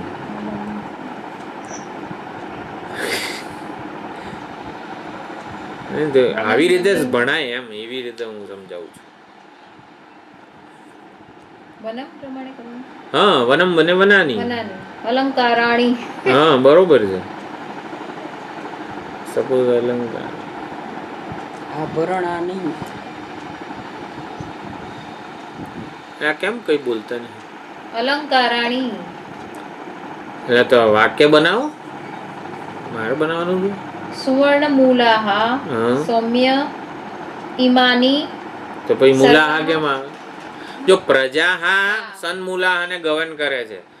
પ્રજાહા છે ને માટે સન્મૂલા. સન્મૂલા એ રામાહા નથી, રામના રૂપો નથી. સન્મૂલાહા બહુવચન છે. સદાયતના એ શાલાના રૂપો છે, કારણ કે પ્રજા સ્ત્રીલિંગ છે. શાલા શાલે શાલાહા. ચાલો બહુ રા કરાવ જોડાઈ. સુવર્ણ મૂલાની સૌમ્ય ઇમાની સર્વાણી અલંકારાણી. નપુંસકલિંગ થઈ જાય. હા, મૂલાહા. તો હું એ જ કહું છું, પ્રજાહા જ આખા વાક્યની વિભક્તિઓને નિર્ધારિત કરે છે. એટલે બધા નપુંસકલિંગ. હા, સુવર્ણ મૂલાની ઇમાની સર્વાણી અલંકારાણી સુવર્ણ આયતનાની સુવર્ણ પ્રતિષ્ઠાની. ખ્યાલ આવ્યો કે સમજ્યા કે હજી બરોબર હજી વનમનું રૂપ ક્યાં કરેલા હશે? ખ્યાલ આવે? હવે આવતા વનમના રૂપો ના આવડે, છાંદોગ્ય તત્વમાંથી ભણીએ છીએ. ક્લાસમાં. હવે આ નીચે મેં 2 કૌંસ દોરેલા છે, બરોબર? એમાં આમ વધારે હોમવર્ક દેખાય છે ને તમને બધાને? હા, કોઈ હા નથી પાડતું, હોમવર્ક નથી દેખાતું. હોમવર્ક નથી દેખાતું. તો આવી રીતે કરવાનું છે, બરોબર? સુક્તિકા અને રજત. બધું થાય, રજ્જુ સર્પથી માંડીને બધું થાય. ઓલા હિમશિખર હિમશિલાઓ થાય, સૈંધવ ઘન ખિલ્ય થાય, બધું જેટલા પણ ઉદાહરણો આવે ને એ બધા બનાવવાના છે. કોઈ આ નથી પાડતું. ચાલો, એટલે આ વાક્ય ગોખાઈ જાય ને એના માટે સન્મૂલાહા સૌમ્ય ઇમાહા સર્વાહા પ્રજાહા સદાયતનાહા સત્પ્રતિષ્ઠાહા. છાંદોગ્ય ઉપનિષદનો એક ક્લાસ આ વાક્યના ઉદ્ધરણ વગરનો ના હોય. જનરલી એવું છે. એટલે બહુ જ મહત્વનું વાક્ય છે. આપણા બધાનો જન્મ છે ને મેં બનાવ્યું છે, આનું મોકલીશ હમણાં ગ્રુપમાં હું PDF. એટલે સન્મૂલાહા એટલે સત જ આપણી મૂળ છે, જે કહેવાય ને જન્મ પણ એના આધારે છે. એ તો બરોબર છે, મૂળ ઓળખ છે. આપણે અત્યારે પોતાને પાર્થિવ માનીએ છીએ, પાર્થિવ શરીર છે. પછી વરુણ લોકની પ્રજા છે ને, અત્યારે અન્નમય શરીર છે આપણું. વરુણ લોકમાં આપોમય હોય શરીર, એટલે જળમય શરીર હોય. અને જે સૂર્યલોક વગેરે જે છે એમાં તેજોમય શરીર હોય. તો પણ અન્નમય, આપોમય, તેજોમય હકીકતમાં તો સન્મૂલ જ છે, સન્મય જ છીએ આપણે. ચેતન બધા જે છે બધાનું મૂળ સત છે. બધી પ્રજાનો જન્મ પણ સતથી છે. બધી પ્રજાની આયતન એટલે કે સ્થિતિ, આશ્રય જે છે એ પણ સતમાં જ છે. અને બધાનું આવી રીતે પ્રતિષ્ઠા એટલે સમ્યક આપતી. સમપ્રતિષ્ઠા, સત પ્રતિષ્ઠા એટલે સમ્યક પ્રાપ્તિ.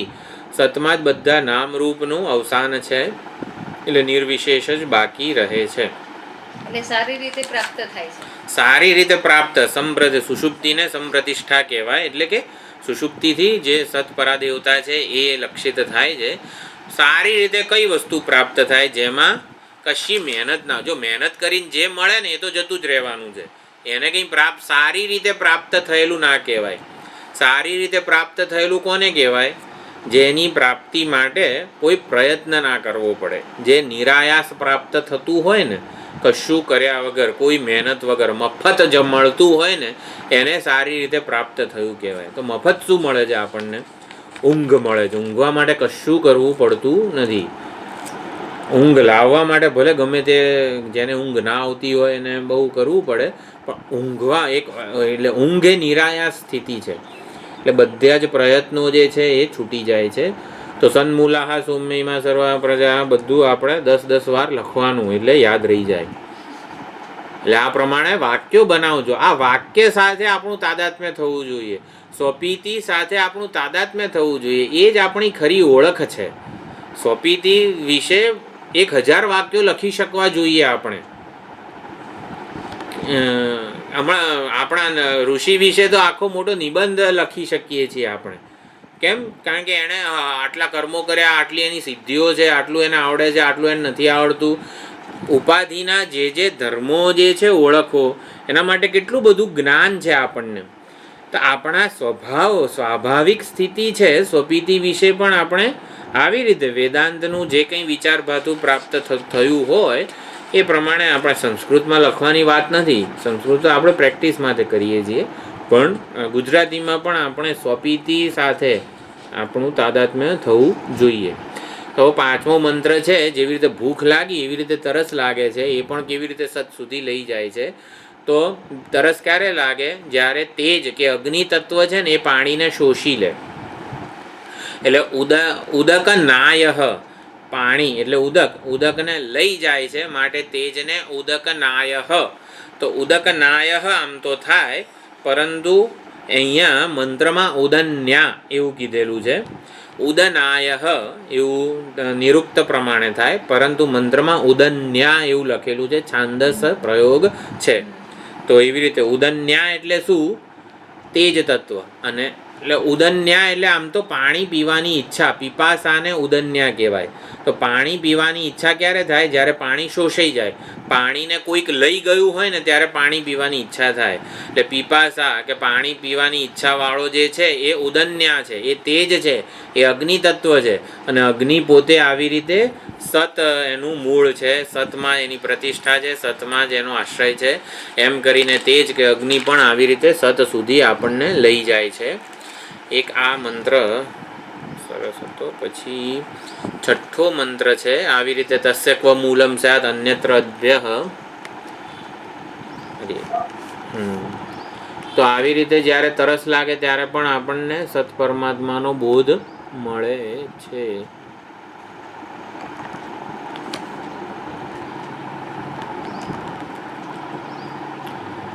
પીપાસતી, જ્યારે તરસ લાગે ત્યારે આવી રીતે પીપાસતી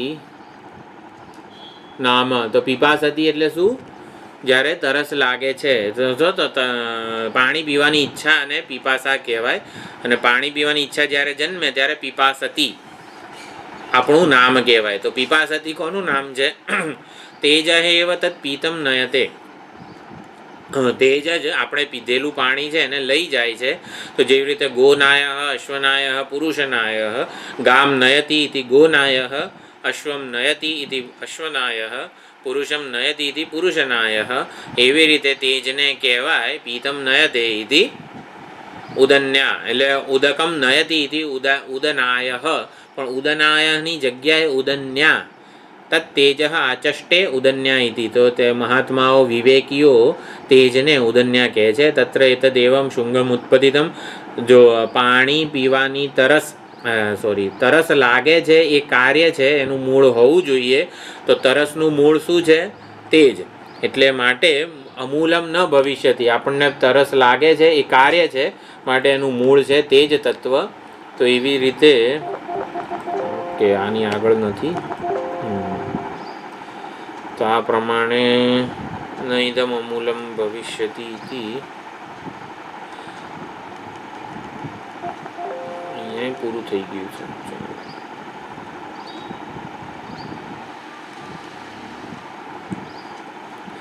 અશનાય થઈ ગયું, અમૂલમ ભવિષ્યતિ જાઠરેણ અગ્નિના. આ થોડું ભાષ્ય છે. તેજસા સૌમ્ય શુંગેન સન્મૂલમ અન્વિચ્છ. તો આ પ્રમાણે તેજરૂપી અંકુર વડે સતનું આપણે સતરૂપી મૂળ સુધી, કારણ સુધી પહોંચ્યા. માટે એકમ એવ અદ્વિતીયમ પરમાર્થ સત્યમ. માટે સત જ, ભૂખ લાગે, તરસ લાગે, ગમે તે વ્યવહાર હોય, આપણે સત સ્વરૂપ જ છીએ. સતને લીધે જ આ જીવન વ્યવહાર ટકે છે. સતને લીધે જ ભૂખ લાગે છે, સતને લીધે જ તરસ લાગે છે. એટલે ભૂખ અને તરસ સતના ઉપલક્ષણ છે. જેમ શાખા ચંદ્રનું ઉપલક્ષણ છે, એવી રીતે ભૂખ લાગે ત્યારે સત પરમાત્મા સુધી આપણને એ લઈ જાય છે, ઉપલક્ષણ બને છે. તો યસ્મિન ઇદમ સર્વમ વાચારંભણમ વિકારો નામધેયમ અનૃતમ રજ્વામ ઇવ સર્પાદિ વિકલ્પ જાતમ અધ્યસ્તમ અવિદ્યયા. તો સર્વ અહીંયા અધ્યસ્ત છે અવિદ્યાને લીધે. વધુ વાચારમ, ભૂખ અને તરસ કાર્ય છે, સત એનું કારણ છે. તો જે કાર્ય હોય વાચારંભણ હોય, મિથ્યા હોય, રજ્જુમાં સર્પની જેમ વિકલ્પ જ ભાસતો હોય, અવિદ્યાને લીધે જ હોય. એટલે તસ્ય જગતઃ મૂલમ, તો આ જગત એ તો વાચા રંભણ છે, એનું મૂળ જે છે એ સત છે, એ જ સત્ય છે. અતઃ સન્મૂલાઃ સત્કારણાઃ ઇમાઃ સ્થાવર જંગમ લક્ષણાઃ સર્વાઃ પ્રજાઃ, તો સ્થાવર જંગમ બધી જ પ્રજા કે જીવો છે એ સત જ એનું કારણ છે, સત જ એનું મૂળ છે. ન કેવલમ સન્મૂલાઃ એવ ઇદાનીમપી સ્થિતિકાલે સદાયતનાઃ સદાશ્રયાઃ, અત્યારે સ્થિતિકાળે પણ સત જ એનું આયતન છે, સદા સત જ એનું આશ્રય છે. નહીં મૃદમ અનાશ્રિત્ય ઘટાદેહે સત્વમ સ્થિતિ વા અસ્તિ, મૃતથી વ્યતિરિક્ત ઘટ વગેરેનું સત્વ નથી, સ્થિતિ નથી. એટલે મૃદ્વત સન્મૂલત્વાત પ્રજાનામ સદાયતનમ યાસામ તાહા સદાયતનાઃ પ્રજાઃ. જો સન્મૂલાઃ બહુવ્રીહી છે, સદાયતનાઃ બહુવ્રીહી છે, સત પ્રતિષ્ઠા બહુવ્રીહી સમાસ છે. તો સત આયતનમ યાસામ તાહા પ્રજાઃ સદાયતનાઃ, તો સત જ જેનું આયતન છે એ પ્રજા સદાયતના છે. અંતે સત પ્રતિષ્ઠા સદૈવ પ્રતિષ્ઠા લય સમાપ્તિ અવસાનમ પરિશેષ યાસામ તાહા, તો સત જ્યારે બધી પ્રજા જ્યારે અવસાન પામે, લય પામે, સમાપ્ત થાય એટલે ઊંઘી જાય મૃત્યુ સમયે કે પ્રલય સમયે, બધી પ્રજા સત સ્વરૂપ પરમાત્મા સાથે જ એક થઈ જાય છે. પરિશેષ બચે શું? આપણે ઊંઘી જઈએ તો બચે શું? એને આપણી પ્રતિષ્ઠા કહેવાય. ઘડો ઊંઘી જાય તો બચે શું? એની પ્રતિષ્ઠા કહેવાય. આપણે પ્રજા ઊંઘી જાય, પ્રજા હરિઓમ થઈ જાય કે પ્રજા પ્રલય કાળે ભગવાનના જઠરમાં જતી રહે ત્યારે થાય કોણ? પરિશેષ એવો શબ્દ ભાષ્યકારે વાપરેલો છે. તો પરિશેષ બાકી જે રહે ને એને પ્રતિષ્ઠા કહેવાય. તો પરિશેષ પ્રતિષ્ઠા, તો પરિશેષ બાકી શું રહે છે? સત પરમાત્મા જ રહે છે, માટે એ જ એમની પ્રતિષ્ઠા છે. સામર્થ્યાત તેજસ અપી એતદેવ શરીરાખ્યમ શુંગમ, તો શરીર રૂપી શુંગ એટલે અંકુર છે, એનું કારણ છે અપ, અપનું કારણ છે તેજ, અને તેજનું કારણ છે સત. તો આ પ્રમાણે પરંપરાયા અન્નાદિ પરંપરાયા પરમાર્થ સત્યમ સન્મૂલમ અભયમ અસંત્રાસમ નિરાયાસમ સન્મૂલમ અન્વેચ્છ ઇતિ પુત્રમ ગમયિત્વા અશિશિષતિ પિપાસતી, એવા નામ આપવામાં આવ્યા. જો આ બધા ભાષ્યના વાક્યો બહુ સુંદર રીતે ગોખી કાઢવા પડે. અન્નાદિ પરમાર્થ સત્યમ સન્મૂલમ, જે પરમાર્થ સત્ય છે, સતમૂળ છે, એ અભય છે. અસંત્રાસમ, અસંત્રાસમ એટલે કોઈ ત્રાસ નથી, એ નિરાયાસ સ્થિતિ છે. સન્મૂલમ અન્વિચ્છતિ પુત્રમ ગમયિત્વા નામ પ્રસિદ્ધિ દ્વારેણ અશિશિષતિ પિપાસતી સ્વપીતિ વગેરે નામ પ્રસિદ્ધિ દ્વારા યદન્યત ઇહ અસ્મિન પ્રકરણે તેજોબન્નાનામ પુરુષેણ ઉપયુજ્યમાનાનામ કાર્યકરણ સંઘાતસ્ય દેહશુંગસ્ય સ્વજાતિ અસાંકર્યેણ ઉપચય કરત્વમ વક્તવ્યમ પ્રાપ્તમ. તો આ પ્રમાણે તેજ, અપ અને અન્ન એમાં જ આ બધી પ્રજા જે છે કાર્યકરણ સંઘાતથી ઉપલક્ષિત જે છે એ તેજોબન્નમાં જ આવી રીતે નિવૃત્ત થાય છે, અને તે જ છેવટે સતમાં નિવૃત્ત થાય છે. તદ ઇહ ઉક્તમ એવ દ્રષ્ટવ્યમ પૂર્વોક્તમ ઇમાહ તેજોબન્નાખ્યાહ તિસ્રઃ દેવતાઃ પુરુષમ પ્રાપ્ય, એટલે આ પ્રમાણે ત્રિવૃત્કરણથી બતાવ્યું.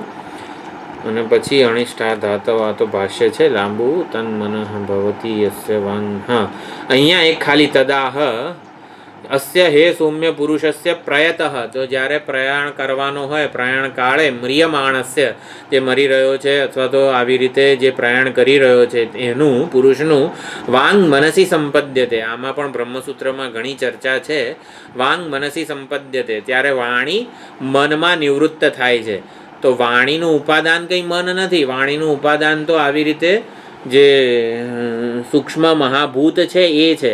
પરંતુ વાણી વૃત્તિ અહીંયા મનોવૃત્તિ રૂપે, વાક વ્યવહાર મનોવ્યવહાર રૂપે રહી જાય છે. જ્યારે પ્રયાણ થાય ત્યારે વાણીથી બોલવાનું બંધ થઈ જાય છે. એટલે વાણી મનમાં ઉપસંહાર પામે છે અને જ્ઞાતિજનો બોલે છે, હવે આ બોલતો નથી સુષુપ્તિ કાલે ઇવ. અને આનું છે ને વાણી મનમાં લય વાંગ મનસી સંપદ્યતે, મનઃ પ્રાણે અને પ્રાણ તેજસી, તેજ પરસ્યામ દેવતાયામ. તો જેવી રીતે ભૂખ લાગે, તરસ લાગે કે ઊંઘીએ ત્યારે કેવી રીતે સત પરમાત્મા સુધી લઈ ગયા, એવી રીતે મરણ કાળે પણ મરણ કાળનું ચિંતન કેવી રીતે સત પરમાત્મા સુધી લઈ જાય છે એનો આ છેલ્લો મંત્ર છે, છઠ્ઠો. હવે પછી તત્વમસી છે. એટલે વાંગ મનસી સંપદ્યતે, મરણ કાળે વાણી મનને પ્રાપ્ત થાય છે. મનઃ પ્રાણે સંપદ્યતે, મન પ્રાણમાં લીન થાય છે, પ્રાણને પ્રાપ્ત કરે છે. અને પ્રાણઃ તેજસી સંપદ્યતે, પ્રાણ તેજને પ્રાપ્ત થાય છે, તેજને પ્રાપ્ત થાય છે. અને તેજ પરસ્યામ દેવતાયામ, અને તેજ તત્વ પરસ્યામ દેવતાયામ પરાદેવતામાં પરમાત્મામાં સંપન્ન થાય છે. આ પ્રમાણે મરણ કાળે પણ જે વિચારણા વિવેકી વેદાંતીએ મરણ કાળે જે વિચારણા કરવી જોઈએ એ કીધી છે કે આપણે મરણ કાળે પણ બધી પ્રજા કે જીવો છે સત પરમાત્મા સાથે જ એક થઈને રહે છે. આપણને જનરલી મરણ કાળ કયા વિચારો જન્માવે છે, હા કઈ ગતિ થશે ને કયા લોકમાં જઈશું ને કયું યોની કઈ શરીર મળશે ને શું થશે, મારા કર્મોનું મેં ભેગું કરેલું શું થશે. પણ મરણ કાળે આ બધા ચિંતન કરતાં કયું ચિંતન કરવું જોઈએ એ અહીંયા કીધું છે. તો બધું આ પરમાર્થ સત્યમ વગેરે જે કીધું છે એ એટલે સત્ય પરમાર્થ સત્ય એવા સત પરમાત્મામાં જ આપણે સર્વ બધા જીવો મરણ કાળે જઈએ છીએ. શરીર છોડીને આપણી શું સ્થિતિ થાય છે, અરીસો છોડે ત્યારે પ્રતિબિંબનું શું થાય, બિંબ સાથે એકભૂત થાય. એવી રીતે મરણ કાળે કયું ચિંતન કરવું જોઈએ, ભાઈ હું તો સત પરમાત્માને મળવાનો છું, મારે કોઈ ચિંતા મારા કર્મોની ને કઈ સંસ્કારોની ને વાસનાઓની કરવાની નથી. મારે ચિંતન આવી રીતે પરમાત્મામાં જ મળવાનું છું એ કરવાનું છે. એટલે સુષુપ્તિ, મરણ અને પ્રલય ત્રણેયમાં સત સંપન્ન હોઈએ છીએ, સત બ્રહ્મની જ પ્રાપ્તિ થાય છે. મરણ સમયે વાણીનો મનમાં ઉપસંહાર એટલે વાણી વૃત્તિનો ઉપસંહાર એવું સમજવાનું છે. અને હા મનઃ પ્રાણે, પ્રાણથી અહીંયા મનઃ પ્રાણે અને પ્રાણ તેજસી, તો તેજનો અહીંયા શું કીધું છે, તેજ ઉપલક્ષિત જીવ પ્રાણનો તેજમાં ઉપસંહાર થાય છે. એટલે તેજ આદિ મહાભૂત સહિત વિજ્ઞાનાત્મા અહીંયા લીન થાય છે પરમાત્મામાં એવું સમજવાનું છે. મનરૂપી નિમિત્ત ના રહે, દર્પણ ના રહે તો જીવ આવી રીતે સત પરમાત્મા સાથે એક ઐક્ય પ્રાપ્ત કરે છે. એટલે આમ ટૂંકમાં સમજવાનું એ જીવ હંમેશા સત બ્રહ્મથી અપૃથક જ છે. અપૃથક છે એટલે જુદો નથી. જીવ નામની આપણે હંમેશા પરમાત્માથી પોતાને વિખૂટો પડેલો માનીએ, પરમાત્મા જુદા છે, ભગવાન મારાથી જુદા છે. હકીકતમાં એવું નથી, જરા પણ જુદો નથી. જીવ પરમાત્માથી જરા પણ જુદો નથી. ઉપાધિને લીધે પૃથક પ્રતીતિ છે ખાલી જીવની મનરૂપી ઉપાધિને લીધે પૃથક પ્રતીતિ છે. મનરૂપી ઉપાધિ ન રહેતા પૃથક પ્રતીતિ રહેતી નથી. જીવની પરમાત્માથી જુદી પ્રતીતિ રહેતી નથી ઉપાધિ ન રહેતા. એટલે જો ઉપાધિ ન રહેતા પૃથક પ્રતીતિ ના રહેતી હોય તો ઉપાધિ હોય ત્યારે પૃથક પ્રતીતિ જે પ્રતીત થાય છે ને એ પણ હકીકતમાં સાચી નથી. પ્રતીતિ કાળે પણ આવી રીતે સદાયતનાહ સત પરમાત્મા જે આપણો આશ્રય છે કે સત રૂપ જ છીએ આપણે, પરમાત્માથી જરા પણ વિખૂટા પડ્યા નથી. સુખ આનંદ શાંતિથી આપણે જરા પણ વિખૂટા પડ્યા નથી એવું આ મંત્રમાં આપણને જાણવા મળ્યું છે. તો વેદાંત વિચાર આવી રીતે આપણા બધા વ્યવહારમાં સાચું વિચાર ભાથું સ્વપીતિ, ભૂખ, તરસ અને મરણ કાળે એ પ્રમાણે આપણને સત પરમાત્મા સુધી દોરી જાય છે. તો હવે તત્વમસી મહાવાક્ય શરૂ થાય છે. 6, 8, 7 એટલે 8 ખંડો જે છે, 8મો ખંડ એનો આ છેલ્લો મંત્ર છે. તો છેલ્લો મંત્ર એટલે તત્વમસી મહાવાક્ય 9 વખત કહેશે. તત્વમસીમાં જેટલી પણ વિચારણા થાય બધા નોંધી રાખજો. તત્વમસીની લગી બધી વિચારણા મેં ટાઈપ કરી દીધી છે, PDF બનાવી છે, પણ છેલ્લે હું બધાને આપીશ. ત્યાં સુધી તમારે બધાએ પણ લખતા રહેવાનું છે. 8 વખત શંકા છે, 9 વખત જવાબ છે તત્વમસીના. એટલે એકવાર તત્વમસી કહી દીધું એટલે શ્રવણ પૂરું થઈ ગયું. 6, 8, 7 આ છેલ્લો મંત્ર થશે, 7મો મંત્ર એટલે શ્રવણ પૂરું થઈ ગયું. અને પછી 9મા ખંડથી આગળ જે પ્રશ્નો પૂછાય છે એ પ્રમાણે મનન શરૂ થાય છે. તો શ્રવણ પૂરું થાય પછી મનનની જે મહત્ત્વ છે મનનનું આપણા સાધનામાં એ પણ બહુ જ સુંદર રીતે આચાર્યો પ્રગટ કરે છે. મનનનું શું મહત્ત્વ છે, મનનનું શું રૂપ છે, મનન એટલે શું એ પણ અહીંયા સુંદર રીતે સમજવા મળે છે. તો તત્વમસી મહાવાક્ય એ આવી રીતે સમજવાનો પ્રયત્ન કરીશું આવતી વખતે. ઓમ પૂર્ણમદઃ પૂર્ણમિદં પૂર્ણાત પૂર્ણમુદચ્યતે પૂર્ણસ્ય પૂર્ણમાદાય પૂર્ણમેવાવશિષ્યતે. ઓમ શાંતિ શાંતિ શાંતિ. હરિ ઓમ શ્રી ગુરુભ્યો નમઃ. હરિ ઓમ.